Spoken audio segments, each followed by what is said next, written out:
El 17 de febrero de 1974, en la noche más romántica del año, una joven de 17 años fue arrancada de un auto estacionado mientras su novio quedaba inconsciente a su lado. Lo último que le dijo fueron 4 palabras. Él nunca dejó de cargarlas. 3 días después, encontraron su cuerpo. Había estado viva durante 2 o 3 días. Ese mismo año, los investigadores se sentaron frente al hombre que lo hizo. Respondió cada pregunta con calma.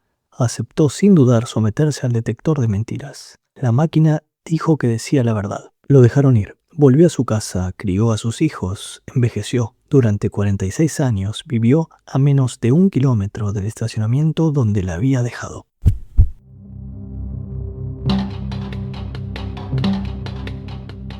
Después, una cadena de televisión decidió gastar $15,000. Un laboratorio forense hizo una llamada el 4 de julio. Un detective escuchó un nombre que reconoció de un expediente que había cargado durante casi medio siglo. Lo que sucedió después tendría consecuencias mucho más allá de este caso. Su nombre era Carla Jane Walker. Nació el 31 de enero de 1957 en Fort Worth, Texas. Era la cuarta de 5 hijos de Layton y Doris Walker. 17 años, estudiante de tercer año de Western Hill High School. El tipo de persona que hacía que una habitación se sintiera un poco más cálida en el momento que entraba. 1,50 m de estatura, una melena abundante de cabello rubio, 50 kilos. Su familia tenía una sola palabra para describirla: rebelde. Apasionada, terca, completamente segura de quién era. A los 15 años les dijo a sus padres que quería un Montecarlo nuevo para su cumpleaños. Le dijeron que no. Ella dijo entonces que no quería nada. Le compraron el Montecarlo. Era animadora y jugadora de tenis. Le sonreía a cada persona que se cruzaba en los pasillos por su nombre, y aún así era la que más espacio ocupaba. No en los gritos, simplemente de forma completa. Su hermano menor, Jim, pensaba que iba a ser veterinaria. Su novio, Rodney McCoy, le había dado un anillo de promesa. Hablaban de ir juntos a Texas Tech después de graduarse. Ella no tenía ninguna duda al respecto. El 17 de febrero de 1974 era domingo. El baile de San Valentín de Western Hills era la noche que Carla y Rodney habían estado esperando toda la semana. Rodney McCoy tenía 18 años. Era el mariscal de campo del equipo de fútbol americano del colegio. Para el baile pidió prestado el Ford LTD de su madre, lo limpió y fue a buscar a Carla a la casa de los Walker. El baile fue todo lo que suponía que debía ser. Después, ninguno de los dos estaba listo para que terminara la noche. Recorrieron el bulevar principal como los adolescentes de Fort Worth, lo mismo que hacían en 1974. Ventanillas abiertas sin destino en particular. Rodney diría después: la estaba pasando tan bien que ni me importaba qué hora era. La última parada fue Brunswick Ridley Bowl, una bolera del barrio conocida, cerca de casa. Carla necesitaba usar el baño antes de volver. El estacionamiento estaba vacío cuando entraron y ninguno de los dos tuvo razón para notarlo. Entonces la puerta del acompañante se abrió de golpe. Había un hombre afuera con un arma apuntando a la cara de Rodney. Le amenazó con matarlo. Antes de que Rodney pudiera procesar lo que estaba pasando, algo lo golpeó en la cabeza y el mundo se apagó. En el último instante antes de perder el conocimiento, escuchó su voz. Rodney, ve a buscar a mi papá. No era un grito, no era pánico. Era una instrucción. 4 palabras de una chica de 17 años que todavía buscaba una salida de algo que no tenía salida. Después, silencio. Estaba solo en el estacionamiento de una bolera en la noche de San Valentín, con sangre corriéndole por la cara. Carla Walker había desaparecido. Rodney recuperó el conocimiento alrededor de la 1 de la madrugada. Manejó directamente a las casas de los Walker a menos de 1 kilómetro y no estacionó. Subió con el auto a la acera del jardín delantero y pisó el freno. Adentro, Layton y Doris Walker seguían despiertos, jugando dominó en el comedor con familiares. Su hijo Jim, de 12 años, estaba en la sala viendo televisión. Su hija mayor, Cindy, de 18, estaba a su lado. Alguien golpeó la puerta con fuerza. La abrieron y encontraron a Rodney, la sangre empapada en su cara y su camisa, apenas coherente. Se aferró al marco y dijo: «Señor Walker, se la llevaron, le van a hacer daño». Layton Walker era teniente coronel retirado de la Fuerza Aérea y no esperó. Tomó su pistola y salió hacia la bolera a la oscuridad. Doris levantó el teléfono y llamó a la policía. En el estacionamiento no había rastro de Carla. Solo su cartera en el suelo junto al auto y al lado el cargador de una Ruger calibre 22 que había caído del arma del atacante durante el forcejeo. El departamento de policía de Fort Worth tomó la escena y comenzó a trabajar hacia afuera. Hospitales, testigos, calles aledañas. Contactaron departamentos de condados vecinos. No encontraron nada. Pasaron 3 días, cada uno más pesado que el anterior. La familia Walker vivió en ese estado suspendido que no tiene nombre, sin llorar todavía porque llorar requiere certeza, pero sin poder respirar. Cada mañana durante esos 3 días, Doris Walker caminó hasta la fotografía de Carla y le dio los buenos días. Lo haría todas las mañanas que le quedaran de vida. Jean Walker, 12 años, esperó. No tenía marco de referencia para lo que estaba pasando. No tenía el lenguaje adulto ni categoría para una hermana que había salido una noche y simplemente no había vuelto. No encontraría las palabras para nombrarlo hasta 47 años después, parado en un tribunal. El 20 de febrero de 1974, el cuerpo de Carla Jean Walker fue encontrado en un alcantarillado sobre Port Ranch Road, cerca del lago Binbrook, a 30 minutos al sur de Fort Worth. Todavía llevaba puesto el vestido de la noche de San Valentín. El informe del médico forense estableció que había estado viva durante 2 días después del secuestro. Las evidencias demostraron que sufrió un prolongado cautiverio antes de ser asesinada. Mientras su familia buscaba, mientras Jim, de 12 años, esperaba en esa sala que ya no era la misma sala. 2 de esos 3 días, Carla todavía respiraba. En la escena y durante la autopsia, los investigadores recolectaron la ropa de Carla y muestras biológicas. Sabían lo que tenían, también sabían lo que significaba 1974. No había base de datos para comparar, no había método para convertir una muestra en un nombre. Las muestras fueron registradas y almacenadas en la sala de evidencias del departamento de Fort Worth, donde permanecerían durante los siguientes 46 años. Lo que sí podían trabajar de inmediato era el cargador. Un calibre específico, un arma específica, rastreable hasta un registro de compra. Los investigadores cruzaron las ventas de la Ruger calibre 22 en Fort Worth. Un hombre destacó. Un hombre que había comprado el arma recientemente, vivía a menos de 1 kilómetro de la bolera, tenía antecedentes penales y había faltado al trabajo en el día del crimen. Su esposa estaba afuera de la ciudad. Llamaron a su puerta. Su nombre era Glenn Samuel McCurley, 30 años, camionero. Un antecedente, robo de auto a los 18 años. Fue cooperativo cuando llegaron los investigadores. Tenía explicación para todo. La Ruger había sido robada de su camión 6 semanas antes del crimen. No lo había reportado porque era un convicto sin interés en llamar la atención de la policía. Su esposa estaba visitando familia en el oeste de Texas. Él había estado solo en casa.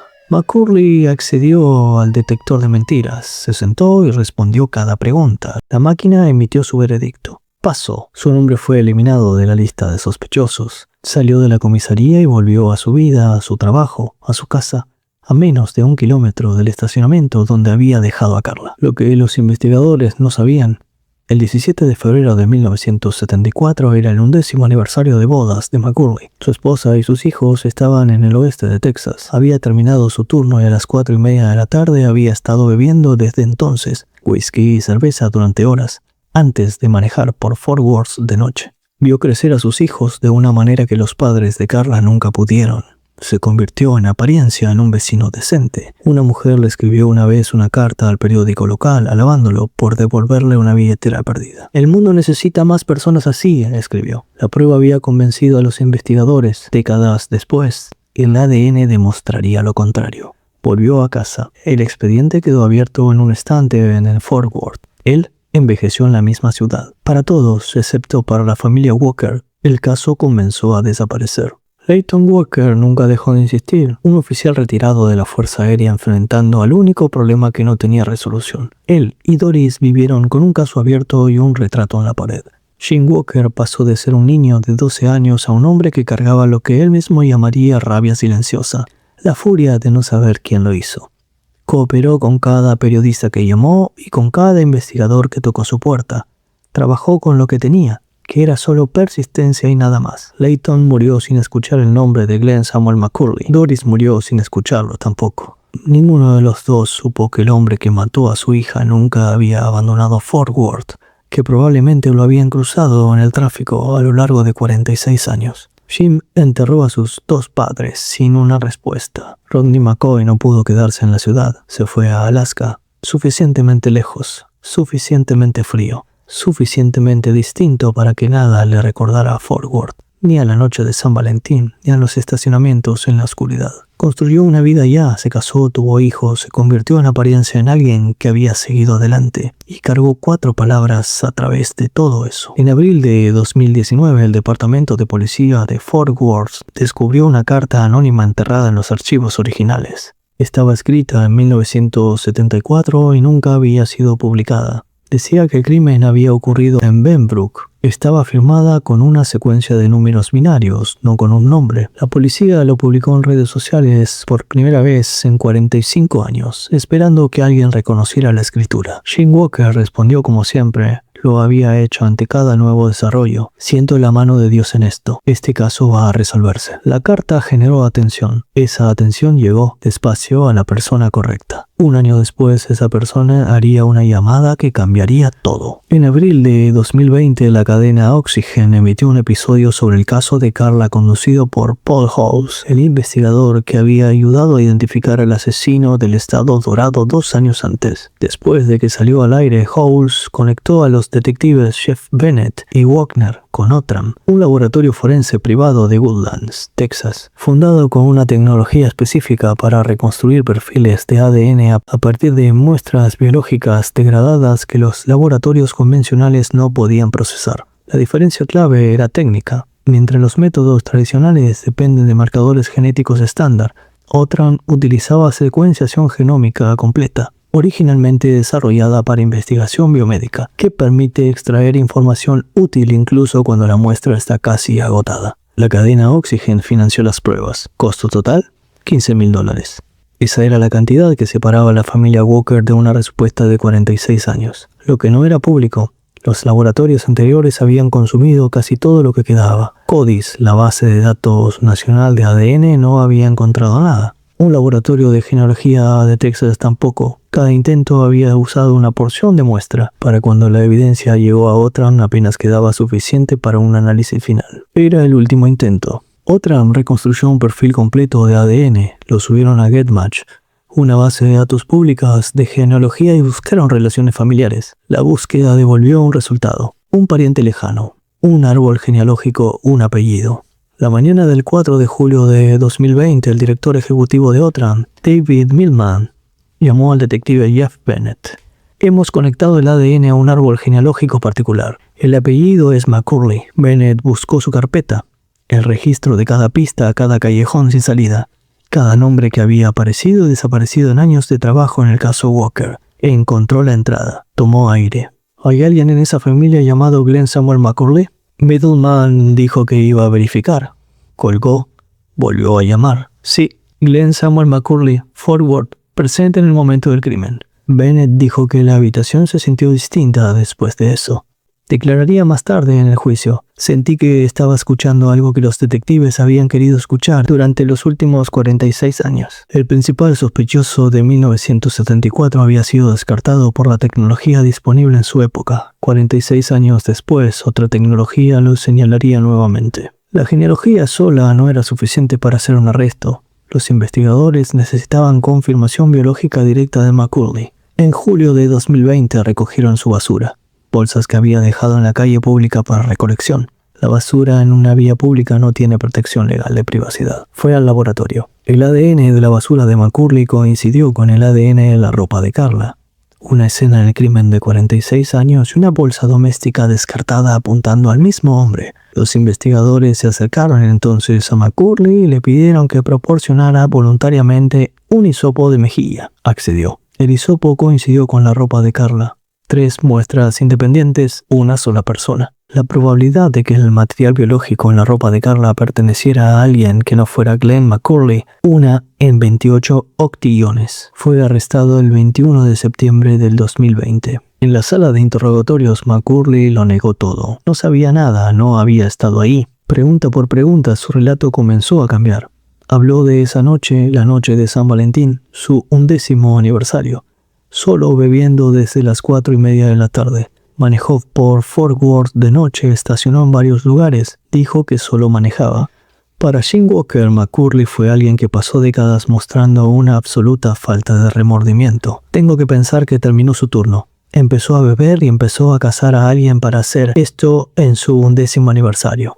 Carla Walker no fue elegida, no fue seguida. Estaba en el estacionamiento equivocado la noche en que ese hombre decidió dejar de manejar. Después de las negaciones, después de las racionalizaciones, después del llanto, la confesión. Sí lo hice, supongo. Su razón declarada para no haberla dejado ir. Tenía miedo de que lo denunciara. 5 palabras. 46 años en gestación. Cuando los investigadores registraron la casa de McCurley, buscaron lo que había afirmado 46 años antes que le habían robado. La Ruger calibre 22 estaba dentro de la casa, no robada, no descartada, escondida. A través de la investigación de 1974, el detector de mentiras de la muerte de los padres de Carla, de 46 años de silencio y rabia y persistencia de Jim, el arma había estado en esa casa todo el tiempo. La investigación de 1974 había seguido adelante. El hallazgo del arma demostraría que una pieza clave siempre estuvo allí. El juicio de McCurley comenzó en agosto de 2021. Se había declarado no culpable. Su defensa argumentó que la evidencia de ADN era defectuosa y que la confesión estaba coaccionada. Lo describieron como anciano enfermo de cáncer, un hombre que no representaba amenaza. La selección del jurado tomó un día completo. Los testimonios se extendieron 2 días más. La mañana del tercer día, la jueza Elizabeth Vetch anunció que había recibido documentos en los que Glenn McCurley confesaba el secuestro y asesinato de Carla Jean Walker y solicitaba cambiar su declaración. Le preguntó en el registro si entendía que firmar esos documentos significaba renunciar a su derecho a un veredicto del jurado. Una palabra: culpable. La hermana mayor de Carla, Cindy Stone, se puso de pie durante la declaración de impacto de la víctima y habló directamente a McCurley, un hombre al que nunca había visto antes del juicio. Un hombre que había vivido como su vecino durante 46 años sin que ninguno de ellos lo supiera. No usó notas. Tuviste opciones. Muchas opciones esa noche. Saliste a matar a alguien. Tenías un arma. Tenías alcohol. Quiero saber si le hiciste esto a alguien más. Esas familias necesitan saberlo. Ya no tienes nada que perder. Rodney McCoy declaró: me colgó una nube de sospecha durante todos estos años. Eso es un tormento. Es un tormento vivir con eso. Jean Walker dijo una sola oración. Mucha sanación ocurrió en ese tribunal, no solo para mí y mi familia, sino para toda la comunidad. Y después dijo esto, dirigiéndose al hombre acusado por la muerte de su hermana: estamos rezando por usted. No lo odiamos. Le pediría a todos que mantengan a este hombre y a su familia en sus oraciones. La jueza Beach sentenció a Glenn Samuel McCurley a cadena perpetua sin posibilidad de libertad condicional. Después de la sentencia, McCurley le dijo a los periodistas por qué había cambiado su declaración en el tercer día de su propio juicio por asesinato. No fue por culpa, no fue por remordimiento, no fue por lo que Cindy Stone había dicho. Ya sufrí bastante. 47 años libre. 2 días de juicio. Esa fue la respuesta que ofreció después de pasar casi medio siglo en libertad. Los detectives Bennett y Wagner no cerraron el expediente más amplio después de la sentencia. Presionaron a McCurley sobre otros asesinatos sin resolver. Mujeres jóvenes. Forward, los años 70 y 80, lo consideraron persona de interés en al menos 3 crímenes adicionales. McCurley lo negó cada vez que le preguntaron. No maté a ninguna de esas chicas, ni a una. Cindy Stone ya había hecho la pregunta desde 1 metro de distancia, mirándolo directamente. Él no le dio nada. Glenn Samuel McCurley murió en julio de 2023 en la unidad Telford, en el condado de Bowie, Texas. Lo que sabía se lo llevó consigo. La financiación que permitió el análisis definitivo llegó a través de una producción televisiva, no porque existiera un fondo gubernamental, no porque el sistema de justicia encontrara un mecanismo, porque una cadena de cable decidió que esta historia valía el costo de un episodio. El caso también hizo historia legal. El método de genealogía genética forense utilizado por Otran superó una audiencia, Daubert, el estándar legal estadounidense de admisibilidad científica en un tribunal. Fue una de las primeras veces que esta técnica superó ese umbral. El precedente ha ayudado desde entonces a investigadores en otros casos fríos en todo el país. El senador John Cornyn de Texas propuso la ley Carla Walker, legislación federal para crear fondos dedicados a que las fuerzas del orden puedan acceder a la tecnología avanzada de ADN sin depender de presupuestos locales ni de interés de los medios. La noche del 17 de febrero de 1974, Carla Jean Walker le dijo 4 palabras a la persona que amaba: Rodney, ve a buscar a mi papá. 46 años después, el hombre que la arrancó de ese estacionamiento se paró en un tribunal en Fort Worth y dijo una palabra: culpable. La justicia llegó, tarde, incompleta, porque la pregunta de Cindy Stone sigue sin respuesta en el silencio frío que McCurley dejó cuando murió. Pero para Carla Jean Walker, llegó.